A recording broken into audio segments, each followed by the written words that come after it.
بسم اللہ الرحمن الرحیم، میں ہوں محمد شاہد۔ آج ہم بات کریں گے سانحہ طلنبا کے بارے میں۔ سانحہ طلنبا نے ہمارے علاقے، ہمارے پاکستان کو ہلا کر رکھ دیا۔ اس سے پہلے ایسا ہی ایک واقعہ سیالکوٹ میں ہوا تھا، اور یہ واقعات ایسے ہوتے رہتے ہیں، مگر یہ ہونا نہیں چاہیے، کیونکہ ہم میں کمی ہے تحقیق کی۔ ہم تحقیق نہیں کرتے۔ خدا نخواستہ اگر کسی شخص نے قرآن پاک کی بے حرمتی کی ہے تو اس کا پختہ ثبوت ہونا چاہیے، نہ کہ ہم اس کو ایسے جانیں کیا ہوا اس شخص نے قرآن پاک کے اوراق جلا دیے، یہ ہمیں معلوم نہیں ہوتا کہ اس نے یہ کام کیا ہے کہ نہیں کیا۔ ہم بھاگ دوڑ بھیڑ چال کے پیچھے دوڑ کر اس شخص کو مارنا پیٹنا شروع کر دیتے، اور جب وہ شخص انا للہ و انا الیہ راجعون ہو جاتا ہے تو ہمیں تب ہماری آنکھیں کھلتی ہیں کہ یار اس نے یہ کام کیا بھی تھا کہ نہیں۔ پھر ہم سوچتے ہیں جب ہم اس کو انا للہ و انا الیہ راجعون کہہ دیتے ہیں۔ تو اس وقت بات کریں گے، ہمارے ساتھ موجود ہیں راشد غفار صاحب۔ راشد غفار صاحب نے ان کے والد اور بھائی کی کوریج کی، ان سے ملے۔ ہم پوچھتے ہیں کہ ان کے سوگوار گھر والوں میں کیا دکھ، کیا احساس دیکھا آپ نے، ان کے جذبات کیا تھے جس بے دردی کے ساتھ ان کے بیٹے، اس کے بھائی کو قتل کیا گیا۔ السلام علیکم جی۔ وعلیکم السلام جی۔ راشد بھائی، آپ ہمیں یہ بتائیں کہ آپ نے کوریج کی اس واقعے کی، اور آپ پہنچے بھی ان کے گھر خانیوال کے قریب 12 ایل میں، تو آپ نے کیا دیکھا قبرستان؟ جب آپ گئے تو آپ نے انٹرویو وغیرہ ان کا کیا، تو کیا کہنے تھے دوستوں کے اور ان کے گاؤں والوں کے؟ بسم اللہ الرحمن الرحیم۔ جی بالکل شاد بھائی، قبرستان میں ہم اس وقت پہنچے جب اس کی تدفین کی جا رہی تھی۔ پولیس کی باری نفری موجود تھی موقع پہ، اسسٹنٹ کمشنر وغیرہ سارے وہاں پہ موجود تھے۔ تو چند منٹ پہلے انہوں نے کوئی احتجاج بھی کیا تھا، روڈ بلاک بھی کیا تھا۔ تو ہم جب وہاں پہ پہنچے، ہم کھڑے رہے، اس کی تدفین مکمل ہوئی تو ہم نے دوستوں کو پوچھا جو ان کے جنازے میں آئے تھے، بات کی جی ہم اس طرح میڈیا سے ہیں اور ہم آپ کا موقف جو ہے وہ دنیا کو دکھانا چاہتے ہیں۔ تو کیونکہ وقوع تو ہر بندے نے دکھایا، اصل میں جن کا مرا تھا ان کے بارے میں ابھی تک کوئی رپورٹ نہ اس کے لواحقین کی کسی نے جاری کی تھی اور نہ کوئی گیا تھا۔ ویسے تو گئے وہ، مطلب معلومات لے کے آ گئے۔ تو میں نے سوچا کیوں نہ اس کے اوپر مکمل ایک پروگرام بنایا جائے۔ تو ہم وہاں پہ پہنچے، دوست میرے تو ساتھ تھے، ہم پہنچے، پوچھا ان سے تو انہوں نے کہا جی کہنا تھا 15 سال سے ذہنی معذور تھا۔ دیکھیں ہم صفائی نہیں دیتے، تھا یا نہیں تھا یہ ایک الگ میٹر ہے، وہ تھا کہ نہیں۔ بات یہ ہے کہ اس طرح بے دردی سے مار دینا، بہت ظلم کیا، اور ہاتھوں کی انگلیاں تک کاٹ دی گئی، سر کے ایک ہوتا ہے سر پھوڑنا، پھوڑا نہیں گیا توڑا گیا، کیونکہ یہ اتنا حصہ اس کے سر کا نہ غائب تھا، اس کا مغز جو تھا باہر نکال دیا گیا، اور تشدد کی انتہا تھی جو میں بیان نہیں کر سکتا۔ راشد بھائی، آپ ہمیں یہ بتائیں کہ گاؤں والوں نے اس کے کریکٹر کے بارے میں کیا کہا؟ دیکھیں جی، اصل میں یہ ایسا موقع تھا کہ زیادہ تر تو لوگ بات کرنا ہی نہیں چاہ رہے تھے، کہ میڈیا کے سامنے آنا ہی نہیں چاہ رہے تھے۔ جب ہم ان سے پوچھتے تھے تو وہ کہتے نہیں بھائی ہمیں نہیں پتا، حالانکہ وہاں کا رہائشی تھا۔ تو کچھ لوگوں نے پھر دلیری کی، باتیں بھی کی ہمارے ساتھ، ان کا کہنا تھا 15 سال سے یہ جو تھا اس کا ذہنی توازن ٹھیک نہیں تھا۔ باقی یہ فٹ بال کا بڑا اچھا پلیئر تھا، فٹ بال کئی شیلڈیں اس کی اور میڈل وغیرہ گھر پہ ابھی بھی پڑے ہوئے ہیں، تو میٹرک بھی اس کی کلیئر ہے، مطلب اچھا انسان تھا۔ یکدم کوئی گیم کے دوران اس کے فٹ بال سر میں لگا، یہ اس کے بھائی کا بیان ہے جو میرے چینل پہ موجود بھی ہے۔ تو اس نے کہا جی فٹ بال لگا اور اس کا ذہنی توازن جو تھا نا اس دن سے یہ بگڑ گیا۔ تقریباً کہہ رہے تھے 5 ایکڑ زمین تھی وہ ہم نے بیچ کے اس کے اوپر لگا چکے ہیں۔ کرنل صاحب ہیں کہ ملتان میں، ان کے پاس ان کا علاج جو چل رہا ہے اس کی رپورٹیں موجود ہیں، ان کا کہنا ہے، یہ ان کے لواحقین کا کہنا ہے جی۔ جی، اب ہم چلتے ہیں جناب ڈاکٹر طاہر صاحب کی طرف کہ وہ اس سلسلے میں کیا کہتے ہیں۔ یہ بھی پہنچے تھے جائے وقوع پر، انہوں نے کیا دیکھا اور ہمیں ان سے بات کر رہے ہیں۔ السلام علیکم جی۔ وعلیکم السلام۔ ڈاکٹر صاحب، آپ ہمیں یہ بتائیں کہ جب یہ وقوع ہوا تو لوگوں کے حالات، آپ نے جو فوٹیج دیکھی اس کے بارے میں آپ کیا کہنا پسند کریں؟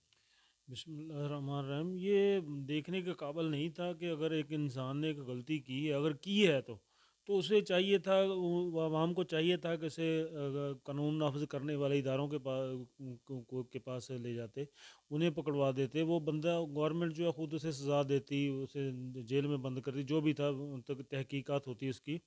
مگر وہاں کی عوام کو اس طرح بے قابو ہو کر ایک نہتے نیم پاگل شخص کو اس طرح بے دردی سے مارنا، اسے لٹکانا، اس کی لاش کی بے حرمتی کرنا، یہ ہمارے دین میں نہیں ہے۔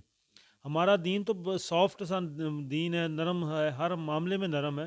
اور ہم اس طرح کیا کرتے ہیں کہ ایک بندے نے کام کیا، دوسرے نے شور ڈال دیا، اور دنیا جو ہے وہ ہلا للا ہو کے وہ پیچھے پڑ گئے، اس کے کسی نے تحقیق نہیں کی، کسی نے پوچھا نہیں بھی کیا ہوا، کیسے ہوا۔ جب وہ بندہ مر گیا، اس کی ڈیتھ ہو گئی، پھر پوچھنے لگے بھی کیا ہوا تھا۔ مطلب اب تک کتنے لوگوں کو گرفتار کیا گیا ہے؟ اب تک جو ہے آفیشیلی تو وہ 19 کہہ رہے ہیں، مگر ہماری جو رپورٹ ہے، ہماری جو انفارمیشن ہے، ہمارے ذرائع بتا رہے ہیں کہ 49 لوگوں کو، جو بندے کنفرم ہیں، جن کو فوٹیج میں کنفرم دیکھا جا سکتا ہے، وہ 49 لوگ جو گرفتار ہیں۔ اور ویسے تو انہوں نے 85 لوگوں کو گرفتار کیا ہے، مگر اصل جو بندے ہیں وہ 49 ہیں ابھی تک۔ جی جی راشد بھائی، آپ مجھے یہ بتائیں کہ عمران خان صاحب کا ٹویٹ آیا تھا، انہوں نے یہ کہا تھا کہ ہم انشاءاللہ ان لوگوں کو کیفر کردار تک پہنچائیں گے، کیا یہ بات کہاں تک سچ ہو سکتی ہے؟ دیکھیں جی، دیکھنے میں تو یہی لگ رہا ہے، کیونکہ کل جب ہم وقوع پہ پہنچے، جہاں پہ یہ حادثہ پیش آیا تھا، اس جگہ پہ وہاں ڈی پی او موجود تھے، ڈی پی او خانیوال موجود تھے، اس کے علاوہ پولیس کی باری نفری موجود تھی جو مختلف اضلاع سے آئی تھی۔ تو ہم گئے تو کوریج کی غرض سے تھے، ورنہ ہمیں روک دیا، اس سے روک دیا گیا کہ بھئی آپ نہیں کر سکتے۔ تو ہمارے سامنے بھی بندے جو تھے گاڑی میں پکڑ کے لائے گئے، تقریباً 5-7 بندے تھے جن کو مختلف جگہ پہ ٹیمیں نکلی ہوئی تھی جو چھاپے مار رہی تھیں، اور کافی گرفتاریاں ہو چکی ہیں۔ اور اس پہ یہی کہیں گے جی، آخر پہ میں ایک شعر ہی کہوں گا: جانے کب کون کسے مار دے کافر کہہ کر، جانے کب کون کسے مار دے کافر کہہ کر، شہر کا شہر مسلمان ہوا پھرتا ہے۔ جی بالکل، آپ کی بات بالکل ٹھیک ہے، ایسی طرح ہی ہے کہ بس ہم جب کسی سے نے کوئی بدلہ لینا ہوتا ہے یا کوئی ایسا انتشار پھیلانا ہوتا ہے، تو بس یہ لوگ ایسا ہی اسلام کا نام بدنام کرتے ہیں، تو ایسا نہیں ہونا چاہیے۔ ڈاکٹر صاحب سے بات پھر کرتے ہیں کہ جو سائنہ سیالکوٹ ہوا تھا، اس کے جو ملزمان ہیں، میرے خیال میں وہ بھی ابھی تک عدالتوں میں پھر رہے ہیں، تو یہ کہاں تک چلے گا سلسلہ؟ جی، اگر سانحہ سیالکوٹ یا اس سے پہلے کئی واقعات اس طرح کے ہو چکے ہیں، تو اگر ان لوگوں کو سزا دی جائے، صحیح مطلب ارجنٹ سزا دی جائے، فوری طور، فوری کارروائی اور فوری انصاف، تو اس طرح کے واقعات نہ ہوں۔ مگر ہمارا عدالتی نظام کچھ اس طرح کا ہے کہ وہ ڈیلے لیٹ ہوتا ہوتا سالوں پہ چلا جاتا ہے، تو اس میں کئی لوگ جو ہیں وہ گناہ گار جو ہوتے ہیں وہ بچ جاتے ہیں، ان کو سزا نہیں ملتی۔ تو اس لیے لوگ جو دلیر ہو جاتے ہیں کہ ہوتا کیا ہے۔ اگر سزا ملے، کیے کی سزا ملے، تو میرا خیال ہے کہ دوبارہ اس طرح کے واقعات نہ ہوں۔ مگر ہمارا قانون جو ہے بہت کمزور ہے، تو غریب آدمی جو ہے وہ پھنس جاتا ہے، امیر کو کوئی نہیں پوچھتا، اس لیے بس یہ معاملات اس طرح کے پیش آتے ہیں۔ ایسا بھی یہ شخص مشتاق جو اس الزام میں قتل ہوا، اللہ کرے کہ اس نے کیا بھی ہے کہ نہیں کیا، یہ تو خدا ہی بہتر جانتا ہے۔ لوگ کہتے ہیں کہ ہمارے پاس فوٹیج موجود ہے۔ یہ شخص تلمبہ کیسے پہنچا؟ کیونکہ یہ بیسک تو خانیوال کا رہنے والا تھا، تو آپ نے ان سے لواحقین سے بات کی تو انہوں نے کچھ تو بتایا ہوگا آپ کو؟ جی بالکل، یہ خانیوال کا علاقہ ہے، 12 AH چک ہے، وہاں کا رہائشی ہے، لیکن یہ رہتا کراچی میں تھا۔ تقریباً 15 دن پہلے یہ یہاں پنجاب آیا ہے۔ آنے کے بعد یہ اپنے گھر رہا ہے کچھ دن، گھر رہنے کے بعد 3 سے 4 دن پہلے یہ آیا تلمبہ۔ تو ان کے بھائی سے جب میری بات ہوئی تو بھائی کا کہنا تھا تلمبہ شہر میں یہ گھوم رہا تھا، تو جاننے والوں نے پکڑ کے اس کو بہن کے گھر لا دیا، بھائی تمہارا بندہ جو ہے وہ تو ادھر گھوم رہا ہے۔ تو پھر یہ ابھی 2-3 دن ہوئے تھے وہاں رہتے ہوئے۔ نہیں، اس کی بہن جو ہے وہ تلمبہ میں رہتی تھی؟ جی، یہ تلمبہ کے ساتھ کوئی علاقہ ہے، کوئی قصبہ ہے ان کی، تو زمینوں میں کوئی جگہ بنائی ہوئی ہے، وہاں پہ یہ رہتے ہیں، بینی پتہ نہیں اسے کہتے ہیں، تو 17 موڑ کے قریب ہے، وہاں پہ یہ رہتے ہیں۔ تو یہ بعد میں مسجد چلا گیا۔ لواحقین کا یہ کہنا تھا کہ اس کو آگ جلانے کی عادت تھی، باقی یہ نہیں پتہ، اللہ عالم، نہ ہم کہتے ہیں اس نے کیا، نہ ہم کہتے ہیں نہیں کیا، یہ تو معاملہ بعد میں پتہ چلے گا۔